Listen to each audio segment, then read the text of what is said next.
Our first guest is a master at bread baking, and she joins us today with a pita bread recipe you can easily make at home yourself. We welcome back baking instructor and author of Mama Bread, Adrian Hale. Great to see you. Good to see you. How are you? Pita bread is, pita bread. Who doesn't love pita bread? And it's like magic because it's easy and people don't think that it's easy. It seems very intimidating. Exactly, and it's like magic when you put it in and it makes the pocket by itself. And also this is a no-knead recipe. I mixed it up last night. Okay. You know, just put everything in a bowl, few ingredients, let it sit while I was sleeping, got up in the morning, shape it into these little balls, and then I'm going to show you how to cook it. Beautiful, and I mean, once you have the pita, the possibilities are endless. It's endless, and not only is it like, once you have the pita, you can make pita chips, you can make pita now, but it's nice because you can throw this whole thing in the freezer. Oh, perfect. And then take these out, put them in a bag, and always have a few on hand. What a great idea. And you know, just take them out, thaw them.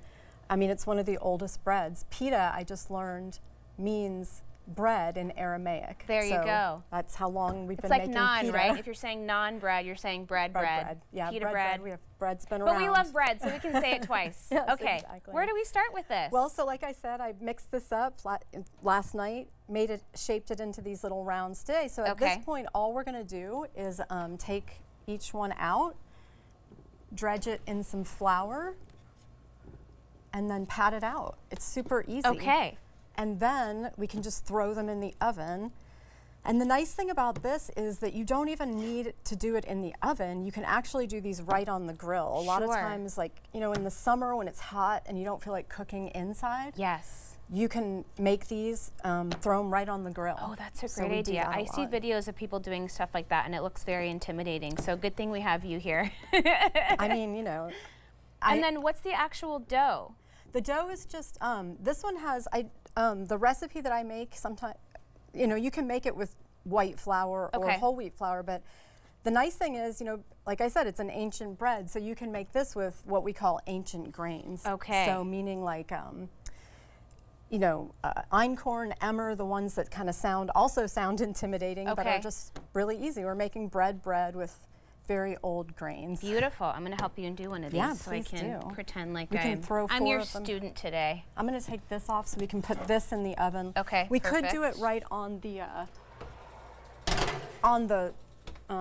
grates, but I don't want to mess up your oven. So all right. We'll let that get hot. And we'll do like 4 of these. Perfect. And then throw them in, and then it'll take a few minutes, but this is pretty forgiving dough too. I mean, you're just smushing it and it's almost making a perfect circle on its own. I know. You can, you know, you can take a rolling pin out and roll it, but you don't need to. As you can see, all you need is your hands. I have my bench scraper in case anything sticks, but you really don't need that. I'm going to throw some of these in so you can see what they do. Okay. And while we're waiting, I can answer your bread questions. Yes. So how long is that going to take? I mean, literally moments? You know, it depends on how hot your oven goes. Okay. So usually it'll take like 3 to 5 minutes. Okay. So I know we might not have 3 to 5 minutes, so we'll just see, you know, how fast they puff up, but we will take a look in a minute. It's going to happen that quickly though. Yeah. That's kind of, I like that instant gratification. I'm very impatient if I actually attempt to cook something. Okay, well. It needs to happen now. So this seems, and it's also like, I can get behind this. It's also nice because it, you know, you make it and it just sits while you're sleeping. It does its thing. You don't have to knead it. You don't have to, you know, just come check it in the morning and do that. I think anytime you think about making bread, it just seems very daunting. No, there's going to be lots of steps. I don't have time for that. Yeah. This is very nice. It's a great summer bread. It's a good winter bread. And then, you know, when we're done, you know, after we've made this, had our pita pockets for dinner, whatever's left over tomorrow, we can cut it up in little, you know, pieces, put more olive oil on it, put some spices, rebake it, and then you have chips. Oh my gosh, I'm very excited now. Yeah. Multiple meals. Do you have go-to recipes, certain things that you love to? I think especially in the summertime, getting lots of fresh veggie stuff in there is always really nice. You know, one thing that I sometimes do is like, even like leftover salad inside of a pita pocket with a little bit of leftover meat makes a delicious meal. I love that. Yeah, it's really super easy. How's our progress going back here? Let's check it and see how this is looking. It's starting to cook, but it hasn't puffed yet. So it takes a few minutes depending on how long the oven Did we talk about temperature? you put it on as hot as it'll go. Oh, so again, when you put it on the grill, you want it to be super hot. That makes sense. And then when it's nice and hot, you throw them in. And that's why the time varies, because it really depends on the oven. The nice thing is you can make it in any oven. It will make the pocket. You just have to be patient. Okay, so you said that. It does it on its own. It does it on its own, yeah. As soon as it makes the pocket, I'll flip it for another 30 seconds. Okay. Let it cook on that side, pull it out. The only thing is you have to be super careful when you rip it open. Lots of steam inside. Oh. And the reason it makes the pocket is that basically the steam is inside. When we make bread, we usually put steam in the oven. Sure. But this has steam inside, so it cooks it inside. So do you need to let it rest before you actually cut in, or do you want to dive in right away? You can dive in right away. You just have to really be careful about the ripping it open and getting a steam bath. So much chemistry happening here. Okay. Yeah. That's so cool, I'm gonna check it again. Let's see. Yeah. Let's see. And then once they're done, oh, look at that.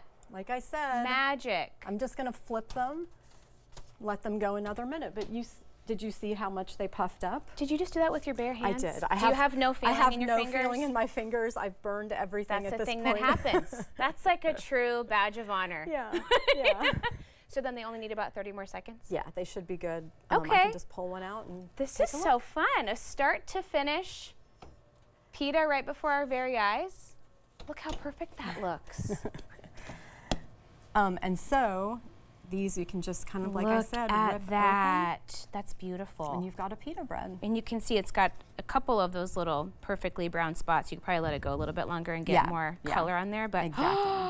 That was amazing. So that's pita. Thank you so much. Yeah, that was so really fun. We got it all done. Great to see you. Yeah, good to see you. The book again is Mama Bread, and we'll have this recipe and more information about Adrian on our website at katu.com. We'll be right back with more Afternoon Live right after this.